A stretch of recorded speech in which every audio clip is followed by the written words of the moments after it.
Heya, cryptozens. Tonight's stories. Ukraine to release NFT collection about Russian invasion. Austin and Illinois step towards crypto for taxes. Smack talk turns into a $1 million bet. It's 10 p.m. Pacific time.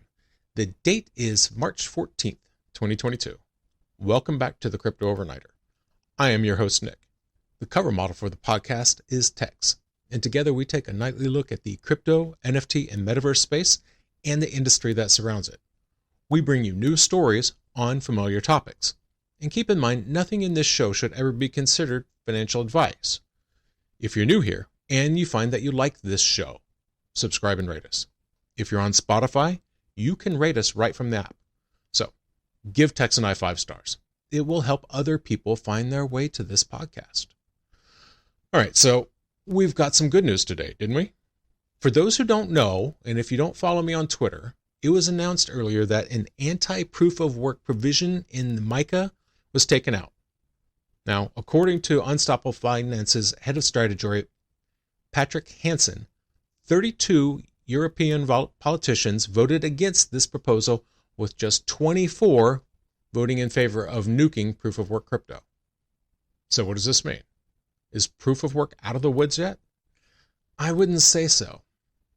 The fact that it went down to the wire like this makes me think we just can't take it for granted. Just because MiCA is not going to be addressing proof of work mining doesn't mean we're safe. Proof of work mining will follow under EU's Sustainable Finance Taxonomy by January 1st, 2025. Now, crypto prices turned green after the announcement. Not surprising. But before we get into tonight's stories, let's take a quick look at the markets. At the time of writing, the global crypto market cap is $1.74 trillion. That's down 0.54% in 24. The top 5 cryptos by market cap are Bitcoin down 0.25%, Ethereum up 0.91%, Tether, Binance Coin down 0.19%, and USDC.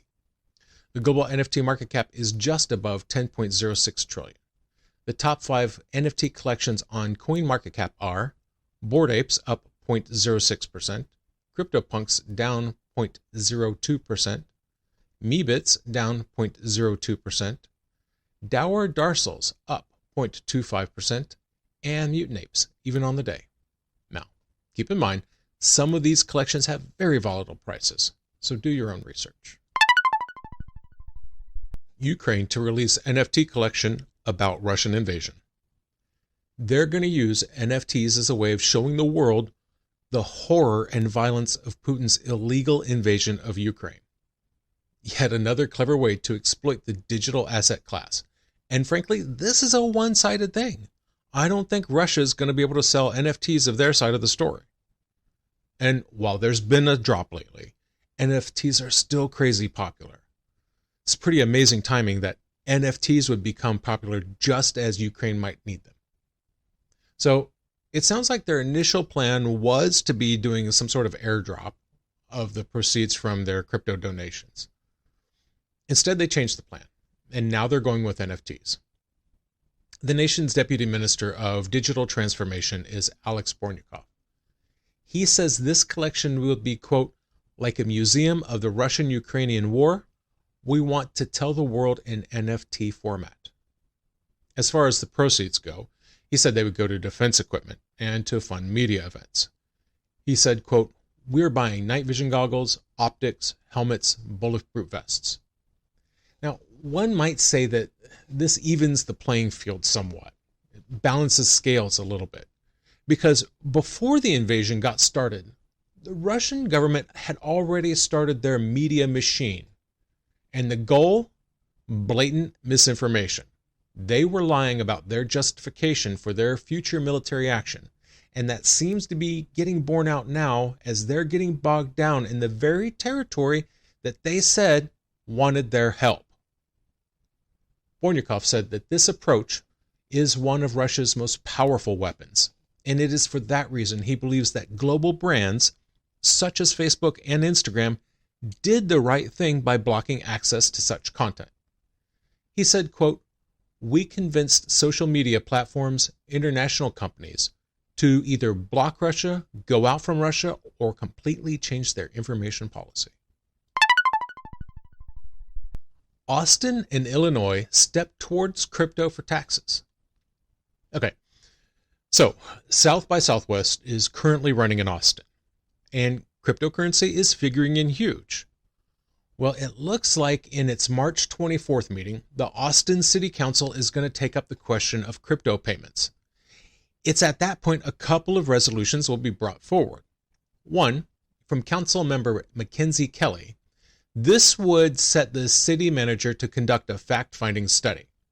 The aim of that study is to develop policies allowing the city of Austin to receive cryptocurrency as payment for things like taxes, fees, penalties. But that's not the only proposal. Mayor Steve Adler has a proposal too.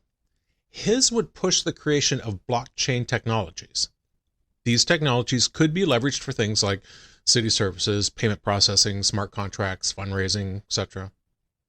Cesar Fracassi is a UT Austin associate finance professor. Doesn't see a big problem with setting this up. He said, quote, "Many different businesses accept Bitcoin and other cryptocurrencies as payment. It's just a matter of agreeing with a vendor." Now, moving on to Illinois. They are getting closer to accepting crypto for taxes, but they're not looking at making it legal tender at this time. And honestly, I don't think they've got that kind of authority. It seems like a function of the federal government. Illinois State Representative Margaret Croak wants greater regulatory clarity.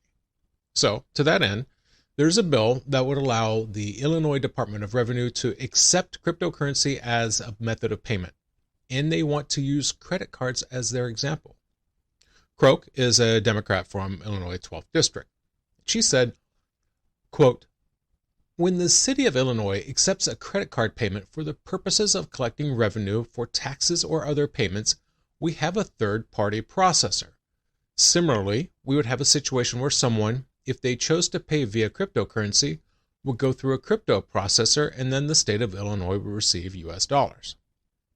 Now, that said, the Illinois Department of Revenue would have the final say as far as what kinds of payments that they would take in the form of crypto.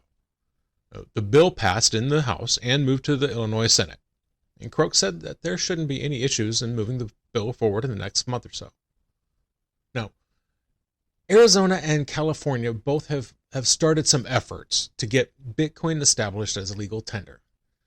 Like I said, I'm pretty sure that only the U.S. government can make that kind of decision. It would seem like Representative Croak would agree. She said, quote, "What I don't want to happen is that as a state we move so quickly that we end up having to roll back or get usurped by the federal government. I don't want to get to a point where someone has been operating a business for a year in Illinois and all of a sudden the federal government comes in and says, you've got to change everything you've been doing." Smack Talk turns to $1 million bet. Could not let this day go without talking about this one a little bit. So, 88. That's the magic number. But instead of being the special speed that takes me back to the future, it's the number that's going to decide a $1 million bet.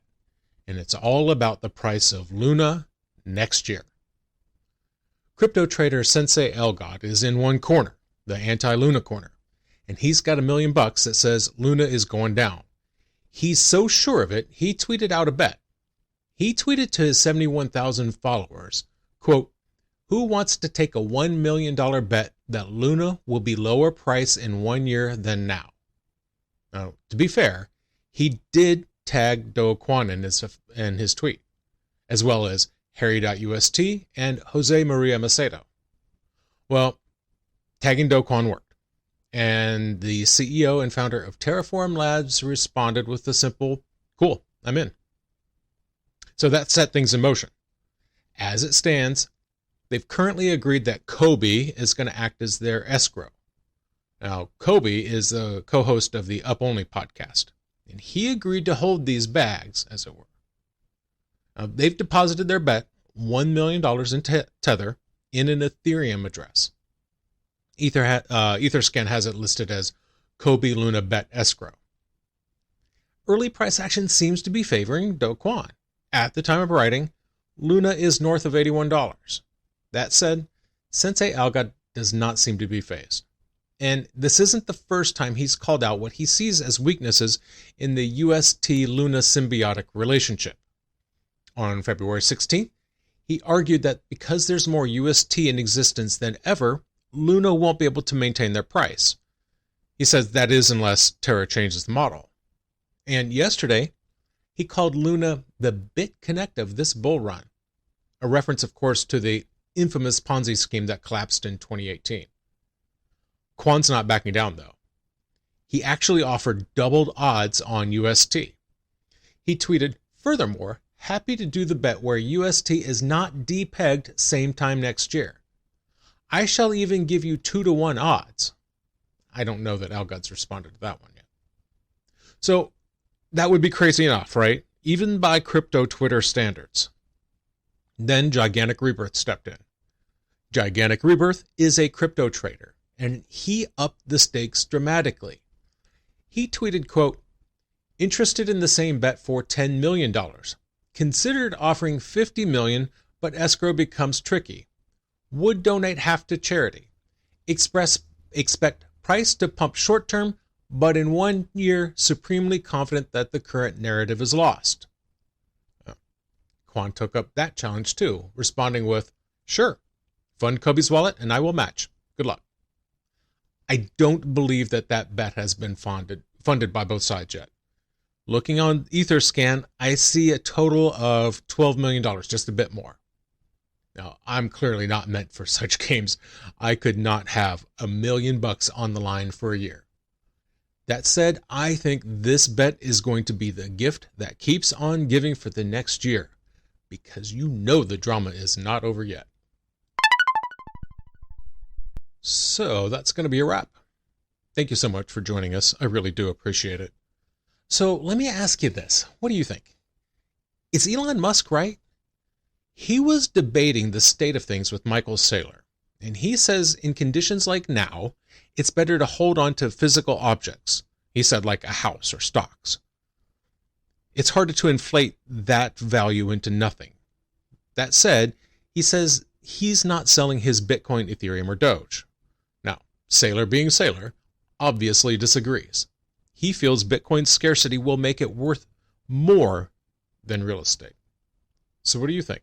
Which billionaire is right? Let me know. Send me an email at crypto.overnighter@gmail.com.